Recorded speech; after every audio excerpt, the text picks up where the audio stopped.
Onda Popular y JHP, a quienes nos escuchan en Cutervo y sus alrededores. Un saludo para todos quienes nos siguen en toda la región Cajamarca. Un servidor, Alfredo Palomino López, los va a acompañar a lo largo de esta hora para llevarles lo más destacado de las noticias a nivel regional y nacional. Tenemos mucha información, tenemos muchísima información regional y nacional. Para hoy se ha convocado un paro del gremio de maestros, el SUTEP, pero ¿este paro es legal? ¿Les van a descontar a los maestros que salgan a marchar, que no acudan a su centro de trabajo? El director de la UGEL Cajamarca, el profesor Luis Yaque Silva, nos aclara el panorama. Repito, este es un paro nacional. Sin embargo, el Ministerio de Educación ya se pronunció y estas son las consecuencias para los docentes que hoy no laboren. Escuchemos. Dar a conocer también de que el Ministerio de Educación está declarando la no legalidad del paro, por lo tanto, da a conocer también el descuento respectivo en sus saberes por el día no laborado. ¿No es legal en todo caso el paro de mañana? Sí, mire, generalmente el Ministerio de Educación, y toda instancia, ¿no? Toda instancia pública, lo que hacemos es defender los derechos de los estudiantes, defender el recurso del Estado. En ese sentido, se establece siempre ese mecanismo, ¿no? Hay diferentes marcos legales también que establecen que un docente percibe su bonificación por día laborado. En el supuesto caso que mañana el docente tome este derecho de poder participar en esta medida de lucha, se sobreentiende que no es en día efectivo y por lo tanto el respectivo descuento. Nosotros en un espacio de descentralización, cada institución educativa cuenta con un director. El director es el responsable de dar a conocer el desplazamiento, las diferentes intervenciones o acciones del personal. Entonces él estará dando a conocer el informe que se emita y de acuerdo a ese informe nosotros también estaremos procediendo dentro de lo que establece la facultad normativa y administrativa que corresponde como UGEL. La convicción de un sindicalista es eso, ¿no? Yo lucho por mis derechos y por lo tanto al luchar por mis derechos soy responsable también de todas las intervenciones. Son medidas de lucha que justamente el magisterio tiene por tanta necesidad, tanto olvido, ¿no? Pero es importante tomar en consideración que nosotros como estamento público entramos en un proceso de la defensa, les mencionaba, por el servicio que nuestros estudiantes tienen que recibir diario. Nosotros coberturamos a todo el magisterio, tengan o no agremiación en una determinada línea política o de repente sindical, eso no tiene nada que ver. El maestro cumple sus funciones tal cual establece la ley de reforma magisterial y en virtud a eso lo que nosotros justamente intervenimos y a la vez también vamos viendo los mecanismos de poder atender, revisar y determinar las actividades que hacen nuestros estudiantes en su vida diaria. ¿No incurren en falta los maestros? No, es un derecho. Es un derecho, no, como le digo, estamos en un espacio democrático.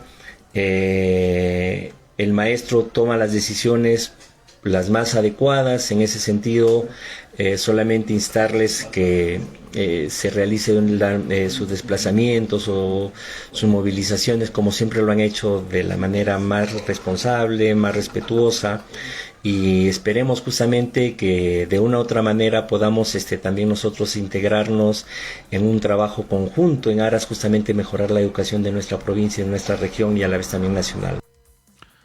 Bueno, ya saben los maestros, ¿no?, a lo que se atienen. Aquellos que hoy no laboren van a recibir el descuento respectivo, porque ha sido declarado ilegal este paro por el Ministerio de Educación. Vamos a ver qué tanta respuesta tiene esta convocatoria hecha por los dirigentes del SUTEP a nivel nacional.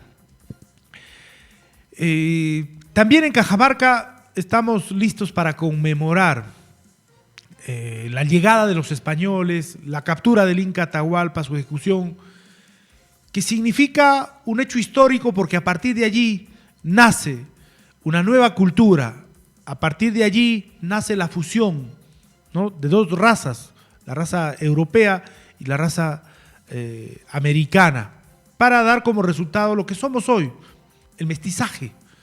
Y es por eso que se han programado algunas actividades, pese a que hay algunos personajes que señalan que no se debe hacer nada porque esto fue un genocidio y celebramos tonterías. Bueno, aquí lo hemos dicho en más de una oportunidad, no se trata de celebrar nada, se trata de recordar un hecho histórico, ¿no? Pero cada quien tiene su postura. Y a propósito de eso, conversamos con Neri Guamán, es la directora regional de turismo, y por supuesto van a participar de las actividades programadas para conmemorar esta fecha que, repetimos, significa un hito histórico, no solo para Cajamarca y el Perú, sino para toda Latinoamérica. Y es por eso que desde acá hemos señalado que incluso se podría convertir en un producto turístico si es que las autoridades planifican, trabajan de forma conjunta, se preocupan por preparar algo que realmente llame la atención, como hacen, por ejemplo, en el Cusco con el Inti Raymi, ¿no? ¿Por qué no?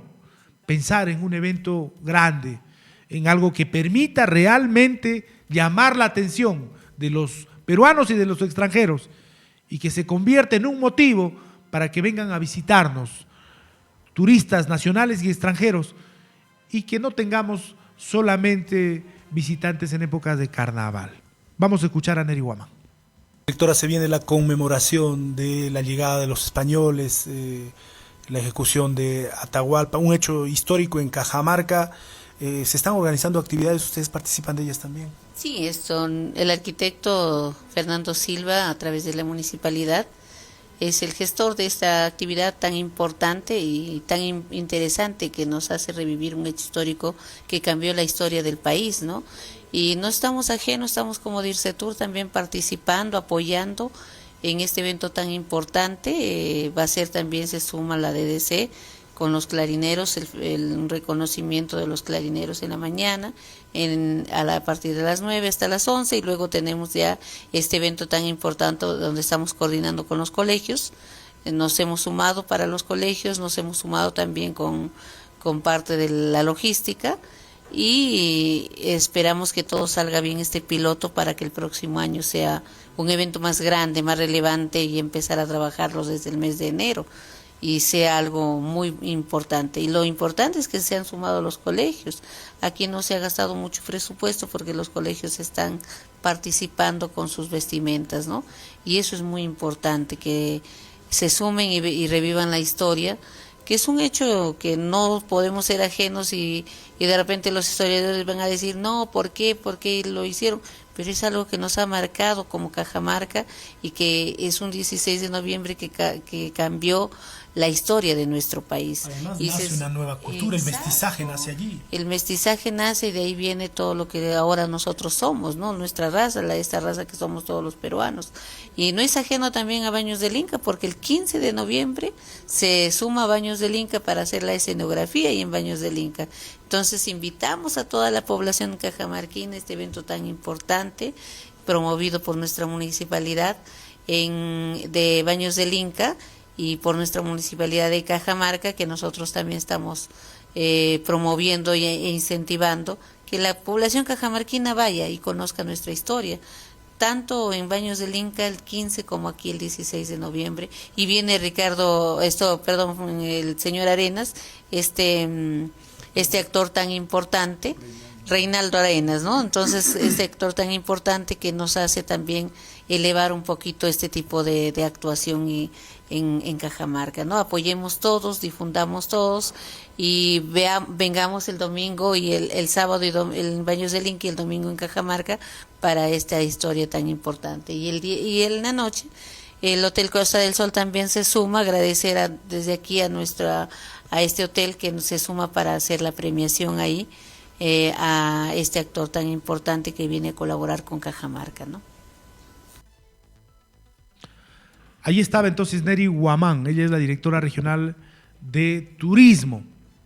Sin duda que, repito, si las autoridades se ocupan, no solo se preocupan, sino se ocupan de trabajar seriamente, de forma conjunta, ¿Se puede convertir en un producto turístico este hecho histórico? Pero por supuesto que sí. Porque además tenemos vestigios, tenemos cómo conmemorar esto. Está el cuarto del rescate. Y esto se estudia en todo el mundo. La caída del imperio inca se estudia en todo el mundo. Y nosotros somos el lugar donde sucedieron esos hechos históricos para el mundo. Y ¿por qué no pensar en una escenificación profesional, de nivel, que acapare la atención, que acapare los ojos de todo el Perú y del mundo? ¿Por qué no?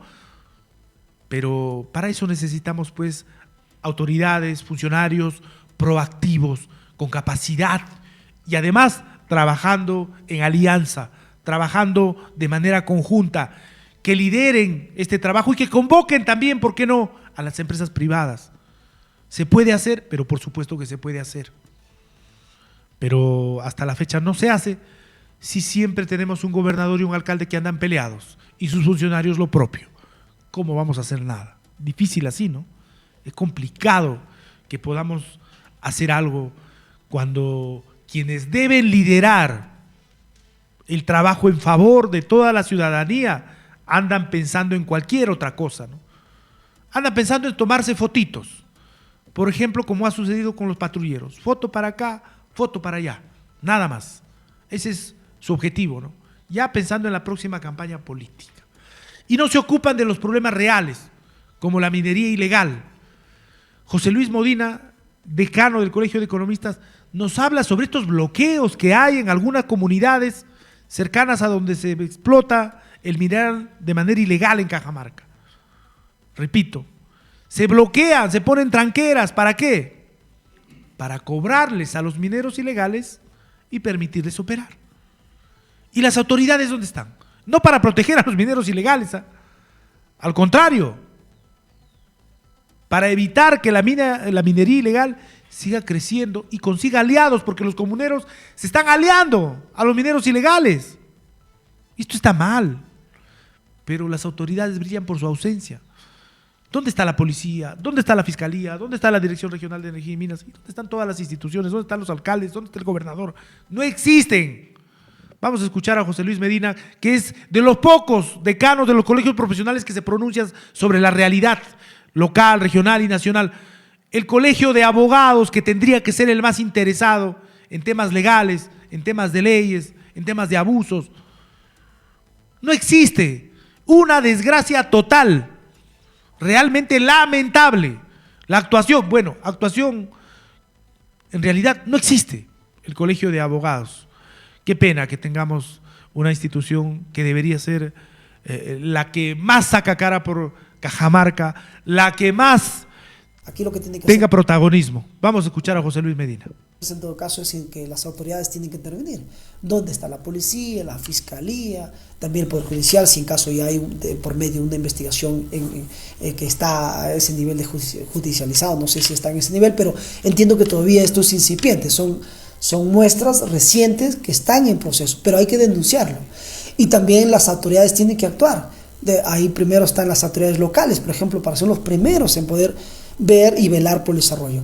Y lo otro, claro, ahora, desde una perspectiva de repente de generar una oportunidad, una actividad económica, sobre todo como ingreso, quizás se podría justificar porque dicen, mira, las actividades ilegales, los mineros ilegales vienen, se aprovechan, hacen todo lo que quieran y sin embargo pasan por mi calle haciendo ruido, generando una contaminación sonora, contaminación ambiental por el polvo, etc. Entonces, a veces ellos pueden llevar una situación de aprovechamiento y decir, aquí tenemos una oportunidad, hay que cobrarles. Y de esa manera también un poco el término de descentralizar los beneficios económicos de la minería ilegal. Que desde esa perspectiva de necesidad es probable que se pueda justificar, pero normalizarlo y decir lo que está bien, por supuesto que no está bien. Si una actividad económica, ni por más que genere ingresos, no porque genere ingresos, podemos decir lo que está bien desde el punto de vista legal. En este caso es ilegal una actividad, y al ser ilegal todo es condenable, no hay forma de poder decir que es correcto.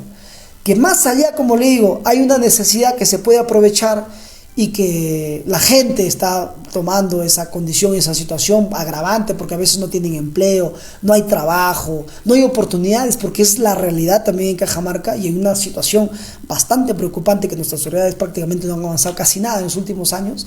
Entonces, por ahí se puede justificar por la necesidad, pero ya, como digo, repito, por el tema de la legalidad no hay forma de aceptar. Ahí lo que tenemos que hacer es más bien denunciar, no permitir esta situación y más bien atacar este tipo de actividades, ¿no? De ver que más bien se formalicen. De repente son mineros artesanales, hay que dar la oportunidad para que avancen y se puedan obviamente legalizar y ser una actividad sostenible, una actividad que también beneficia al pueblo, que esa es la forma también de generar oportunidades de trabajo. Pero no hay que normalizar estas acciones, definitivamente, en absoluto. En mi opinión personal, no hay que normalizar las actividades ilegales. Si ya hay una tranquera, como dice, esa forma de limitar el libre tránsito y más bien cobrar, es una forma de extorsión ilegal, informal, como tal, porque la extorsión como tal nunca es formal, obviamente. Es una actividad ilegal, porque es una extorsión, es un acto incluso delictivo, que se está generando más actividades delictivas alrededor de eso y que no lo estamos viendo, eso es otra cosa, miren. Y ahí es grave. ¿Por qué? Porque ya no es la minería ilegal, también son las actividades informales o delictivas, sobre todo delictivas, no informales, que están, obviamente no están permitidas, que se están proliferando.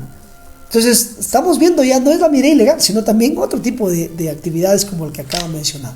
Entonces, de mi posición, no hay que permitir, hay que denunciar. Es una pena, pero la minería ilegal sigue creciendo a vista y paciencia de las autoridades. Y contamina sin el mayor reparo. No hay control en el tema de contaminación. Contaminan nuestros ríos, nuestros suelos. ¿Y quién dice nada allí? Los ambientalistas no existen. Y las autoridades, desgraciadamente, tampoco. Por eso, aquí no me voy a cansar de decir que necesitamos decidir en Cajamarca qué es lo que queremos para el futuro de nuestros hijos, de nuestros nietos. Queremos que vayan los proyectos formales, los cuales te dejan impuestos, te generan trabajo y además a los cuales los puedes fiscalizar y les puedes exigir labor social, entre otras cosas. Todo eso te trae un proyecto formal. Y seguramente que en el pasado se han cometido errores, pero se puede mejorar. Y se puede hacer bien, señores. La tecnología hoy te permite hacerlo bien y sacarle provecho para toda la población. Miles de puestos de trabajo. Eso es lo que necesitamos. Pero si no abrimos los ojos y si las autoridades no trabajan, lo que va a pasar es que la minería ilegal crece y la minería ilegal no paga impuestos, contamina a diestra y siniestra sin el mayor reparo y sin el menor cuidado y sin la menor fiscalización. Explota, porque ahí trabajan incluso menores sin seguro, con sueldos miserables, sin ningún tipo de protección, ni legal, ni personal. Y además ya sabemos que la minería ilegal genera extorsión, genera sicariato, genera delincuencia, genera prostitución. Un conjunto de males conexos que dañan a nuestra sociedad. Entonces, ¿qué es lo que queremos? Tenemos que decidir, porque si los proyectos formales, como Michiquillay, como La Granja, como Yanacocha Sulfuros, como Lache Sulfuros, no van a ser los ilegales los que exploten estos yacimientos. Y ya les expliqué, y ya lo sabemos, y debemos tomar conciencia de todo lo que genera la minería ilegal. Entonces, en Cajamarca tenemos que decidir qué queremos para nuestro futuro y para el futuro de nuestros hijos. Todo lo que acarrea la minería ilegal, que son cosas negativas en su totalidad, o queremos proyectos formales, a los cuales, repito, se los puede fiscalizar y los cuales además producen empleo formal, con todos sus beneficios, y además de los puestos directos, puestos indirectos. Es decir, hay un conjunto de beneficios de la minería formal si las supiéramos aprovechar si realmente tomamos conciencia. De lo contrario, la minería ilegal se va a apoderar y eso va a tener consecuencias nefastas, que los vamos a lamentar todos, y quienes se dicen ambientalistas se van a esconder bajo las piedras, porque son ellos uno de los factores para que ahora la minería ilegal reine y siga avanzando. Esa es la realidad. Así es que con ello tenemos que seguir nosotros en nuestra lucha de informar a la gente con realidad, porque no nos interesa que los ambientalistas intenten poner en contra, sobre todo a la gente de las comunidades, de quienes pregonamos la verdad, de quienes decimos que la minería es importante y que es una fuente de ingresos importante y que se tienen que llevar a cabo los proyectos formales. Porque no queremos minería ilegal, porque si los proyectos formales no van, repito una vez más, van a ir los proyectos informales, los mineros ilegales, los delincuentes. Porque con esto del reinfo, que es un engaña muchachos, que ya más de un especialista han explicado, que es simplemente una pantalla para que los mineros ilegales sigan operando. Porque es cierto, hay mineros artesanales, los hay, que se intentan formalizar. A ellos hay que formalizarlos, pero hay que poner un límite entre el minero artesanal, aquel que se quiere legalizar, aquel minero pequeño que se quiere legalizar, y los mineros ilegales, que son la gran mayoría, y que se aprovechan de esto, y que con dinero compran fiscales, compran policías, compran políticos, autoridades. Y aquí no nos vamos a cansar de decirlo, señores. Le moleste a quien le moleste, nos odie quien nos odie, nos amenace quien nos amenace. Porque nosotros vamos a morir en nuestras convicciones, en nuestras ideas, porque amamos a esta tierra, porque Cajamarca nos interesa, porque nuestra región la queremos, la tenemos en el corazón y queremos lo mejor. Y lo mejor, señores, es explotar todos nuestros recursos, y Cajamarca es bendecida, no solo con los minerales, porque Cajamarca es una región con muchos microclimas para aprovechar el tema de la agricultura, porque Cajamarca tiene un potencial turístico tremendo, pero nada se hace, en ningún rubro, cuando todos se podrían aprovechar, porque pueden convivir la agricultura y la minería, pero claro que sí pueden convivir, porque la tecnología te lo permite, porque se le puede sacar provecho a la minería, a la agricultura, al turismo, y depende de las autoridades y de la gente, de todos. Y ha llegado el momento que en Cajamarca decidamos qué es lo que queremos para nuestro futuro. Y si nos seguimos haciendo de la vista gorda, y si pasa como está sucediendo en Michiquillay, que algunos campesinos apoyan a los mineros ilegales, porque las autoridades no existen, más tarde lo vamos a lamentar, se los aseguro, lo vamos a lamentar. Así es que en este próximo proceso electoral pensemos, razonemos qué es lo que queremos, qué es lo que queremos para nuestra tierra. En fin, las autoridades andan pensando en cualquier cosa. Vamos a escuchar al profesor Iván León Castro. Nos habla precisamente sobre el alcalde de La Encañada, que ha ofrecido un nuevo fondo social. En tonterías se ocupan. Ese señor tendría que estar ocupándose de mejorar el servicio de agua, de las carreteras, que son un desastre en el distrito, pero él anda proponiendo un nuevo fondo, dice él. Ya, el Fondo Social Michiquillay, un desastre la administración. Les dieron a los comuneros para que saquen adelante proyectos en favor de la comunidad. ¿Qué han hecho? Se han robado la plata y se arañan entre ellos por la plata. ¿Y qué han hecho en favor de las comunidades? Nada. Para eso ha servido el Fondo Social Michiquillay. Y el proyecto hasta ahora no va. Y seguramente que cuando quieran empezar van a decir, más plata queremos, ¿no? No vaya hasta que nos dan más plata. Por Dios, ¿hasta cuándo vamos a dejar de, o nos vamos a permitir que nos lleven de las narices 4 vivos, como ha sucedido hasta la fecha? Basta ya. Pensemos en desarrollo integral. Los proyectos formales, señores, tienen que ir bajo condiciones favorables a la gente. Y se puede exigir, se puede exigir. ¿Y de quién depende? De las autoridades. Por eso en el próximo proceso electoral todos tenemos que razonar, pensar y elegir bien. Y no dejarnos jalar de las narices para decir, nos oponemos a esto, nos oponemos al otro y no va, como robots que se dejan manipular por 5 o 6 vivos, que se convierten en millonarios, que llegan a cargos para llenar sus bolsillos, sus arcas personales y después se olvidan de todos y de todo.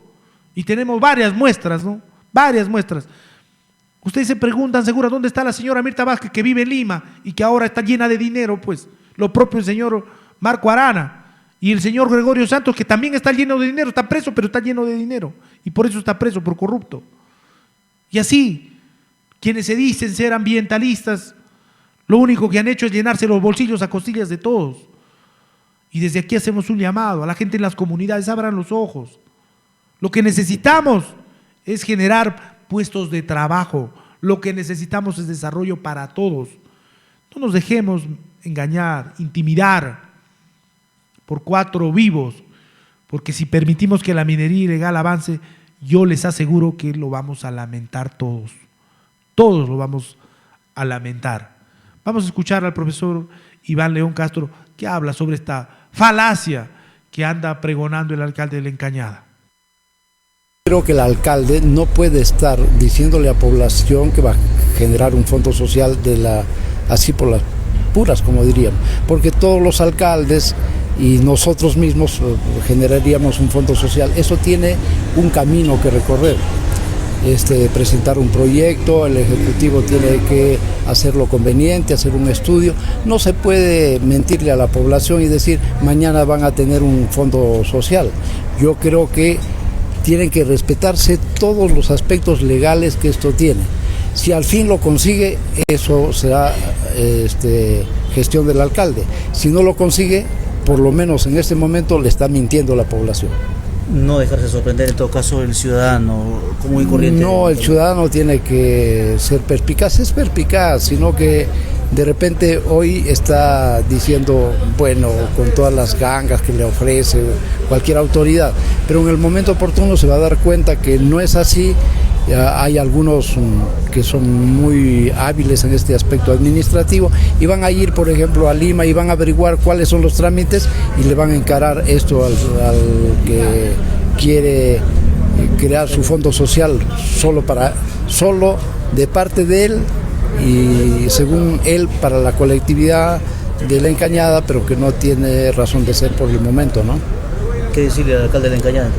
Que el alcalde de La Encañada sepa cuál es el trámite, se entere, se informe cuál es el trámite que tiene que hacer y no estar diciéndole a la población que va a hacer algo que no va a poder hacerlo en este momento si es que no cumple con todos los trámites de ley. Muy gentil.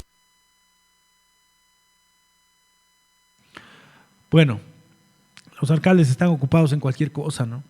No en arreglar las vías, no en mejorar nuestros atractivos turísticos, no en gestionar el recurso hídrico, en fin, situaciones que lamentamos, pero que al final quienes los elegimos somos todos los ciudadanos. Por eso reflexionemos, pensemos, seamos más reflexivos de cara al próximo proceso electoral nacional, regional y local, porque ahí nada más, después de elegir al presidente y a los congresistas, vamos a elegir a los alcaldes y al gobernador regional. Así que a tomar conciencia todos. A tomar conciencia a todos. Y a propósito de conciencia, el día de ayer, resulta que el señor Pedro Castillo, yo sé que hay gente que nos escucha en Chota y que por el hecho de ser su paisano, pues lo defienden, pero hay que informarse, hay que averiguar. El señor no era una santa paloma. El señor Pedro Castillo, más allá de que sea campesino, de que haya salido de las entrañas de la sierra, eso no lo garantiza como persona, para nada. Por el contrario, sus hechos han hablado por él. Él negociaba obras silenciosamente, a escondidas, en Zarratea, y eso está demostrado. Cómo por la noche, de manera subrepticia, se iba a este lugar, de manera subrepticia, clandestinamente, para que me entiendan, a escondidas, ¿no? Se bajaba del carro calladito, con su gorrito, se metía y luego llegaban los empresarios. Y oh casualidad, después esos empresarios ganaban obras. ¿Qué se llama eso? Eso se llama corrupción, señores. Los sobrinos Designaban a gente en cargos distintos. ¿Cómo se llama eso? Corrupción. ¿Y a cambio qué tenían? Departamentos, vehículos. ¿Qué se llama eso? Corrupción, y eso está demostrado, señores. Entonces, pues, abramos los ojos. Yo no me caso con nadie. Y si es paisano corrupto, es corrupto igual, pues. No importa si es de Cajamarca, de Chota, de Lima. El corrupto es corrupto. Y el que hace algo por el Perú, así sea de Lima, sea de donde sea, pues hay que reconocerlo, ¿no? Pero nosotros, por favor, no vamos a estar, porque muchos me dicen, oye, pero Pedro Castillo es nuestro paisano. Y, o sea, ¿por qué nuestro paisano nos olvidamos de sus actos nefastos? Nos olvidamos de que quiso ser un dictador. Porque acá también lo decimos, tenemos una democracia endeble, tenemos una democracia con muchos defectos.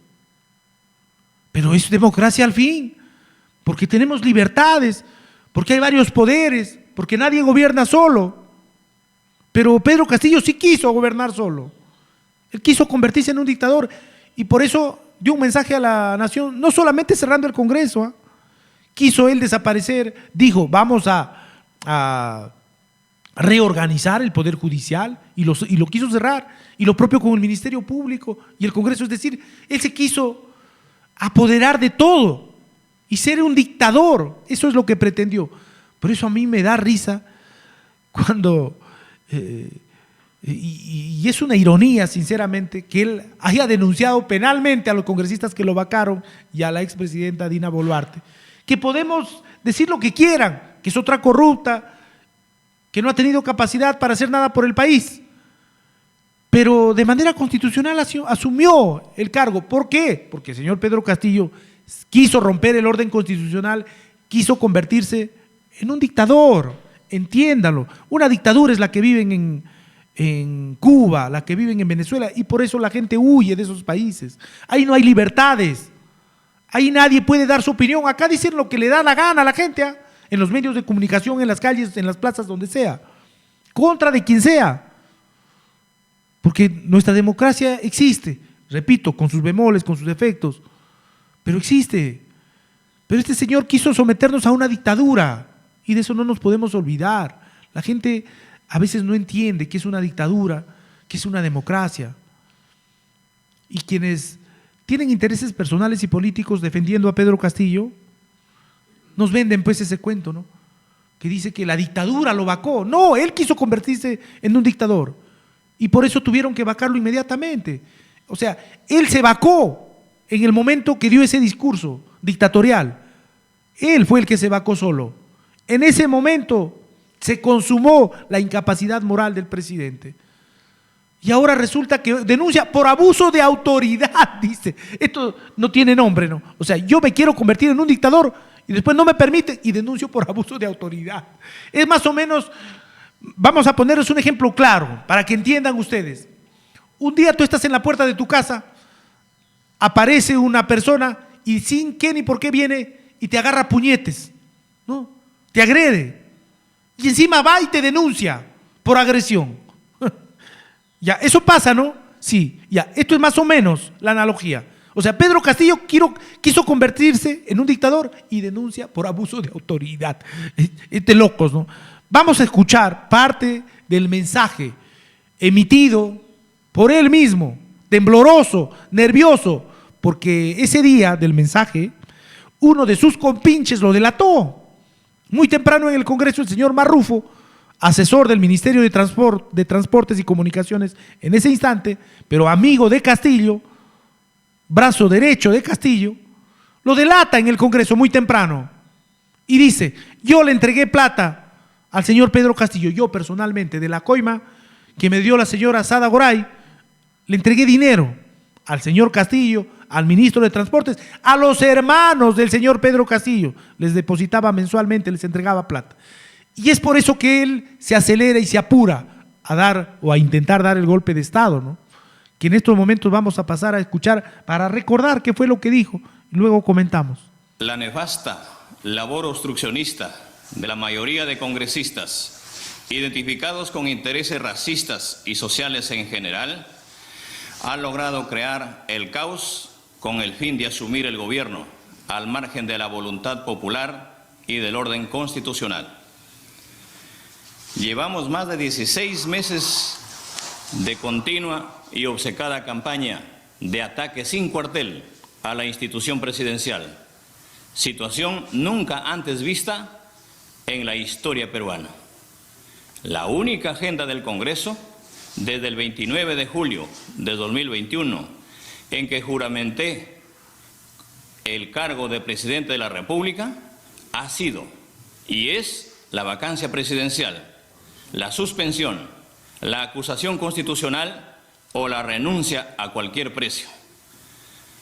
Para esa mayoría congresal que representa los intereses de los grandes monopolios y oligopolios, no es posible que un campesino gobierne al país y lo haga con preferencia a la satisfacción de acuciantes necesidades de la población más vulnerable, no atendida en 200 años de vida republicana. Pese a las reiteradas invocaciones del Ejecutivo al Legislativo para evitar el desencuentro entre ambos poderes mediante el diálogo y establecer una agenda común que permita el desarrollo del país, esta mayoría congresal no se ha detenido en su objetivo de destruir la institución presidencial. Esta mayoría totalmente desacreditada, con un nivel de aprobación ciudadana entre el 6 y 8% a nivel nacional, ha impedido acortar las enormes brechas sociales, promoviendo acciones como las siguientes. El Ejecutivo ha enviado al Congreso más de 70 proyectos de ley de interés nacional, con el objetivo de beneficiar a los sectores más vulnerables de la población, como la masificación del gas, la creación del Ministerio de Ciencia, Tecnología e Innovación, el ingreso libre a las universidades, la segunda reforma agraria, la reforma tributaria, la reforma del sistema de justicia, la eliminación de la actividad económica subsidiaria del Estado, la prohibición de monopolios, los que promueven la reactivación económica, entre otros, que no han sido atendidos. El Congreso pretendió procesar al presidente por traición a la patria, con argumentos insostenibles y absurdos de una pléyade de supuestos juristas constitucionalistas. El Congreso, sin pruebas, imputa al presidente comisión de delitos, muchas veces con las solas afirmaciones hechas en la prensa mercenaria, corrupta y cínica, que injuria, difama y calumnia con un absoluto libertinaje. Sin embargo, el Congreso no investiga y sanciona actos delictivos de sus propios integrantes. El Congreso ha destruido el Estado de Derecho, la democracia, la separación y equidad, modificando la Constitución con leyes ordinarias, con el fin de destruir al Ejecutivo e instalar una dictadura congresal. Ha llegado al extremo de limitar el poder soberano del pueblo, eliminando el ejercicio del referéndum. La vacancia presidencial por incapacidad moral es el mecanismo del control político del Congreso hacia el Ejecutivo y correlativamente la cuestión de confianza es el medio de control político del Ejecutivo hacia el Legislativo. Estas dos facultades no se pueden limitar aisladamente. Sin embargo, el Congreso prácticamente ha suprimido la cuestión de confianza, dejando incólume a la vacancia presidencial por incapacidad moral. Es decir, el Congreso ha roto el equilibrio de poderes y el Estado de Derecho para instaurar la dictadura congresal con el aval, como ellos mismos manifiestan, de su Tribunal Constitucional. El Congreso no ha autorizado la salida del presidente a eventos internacionales, con argumentos absurdos, como el de sostener que el presidente se va a fugar. No obstante a la pandemia de la COVID-19 y a los elementos foráneos, como la guerra entre Rusia y Ucrania, que han determinado que el mundo, una economía de guerra, el Perú crece económicamente al 3%. El nivel de endeudamiento, la inflación y el riesgo país son los más bajos de la región. Sin embargo, el Congreso, el sistema de justicia, entre otras instituciones estatales, no alineadas con los grandes intereses nacionales, perturban permanentemente la realización de las acciones tendientes a un mayor crecimiento económico y el consiguiente desarrollo social. Los adversarios políticos más extremos, en un acto inédito, se unen con el único propósito de hacer fracasar al gobierno para tomar el poder sin haber ganado previamente una elección. Esta situación intolerable no puede continuar. Por lo que, en atención al reclamo ciudadano a lo largo y ancho del país, tomamos la decisión de establecer un gobierno de excepción orientado a restablecer el Estado de Derecho y la democracia, a cuyo efecto se dictan las siguientes medidas. Disolver temporalmente el Congreso de la República e instaurar un gobierno de emergencia excepcional. Convocar en el más breve plazo a elecciones para un nuevo Congreso con facultades constituyentes para elaborar una nueva Constitución en un plazo no mayor de 9 meses. A partir de la fecha y hasta que se instaure el nuevo Congreso de la República, se gobernará mediante decretos ley.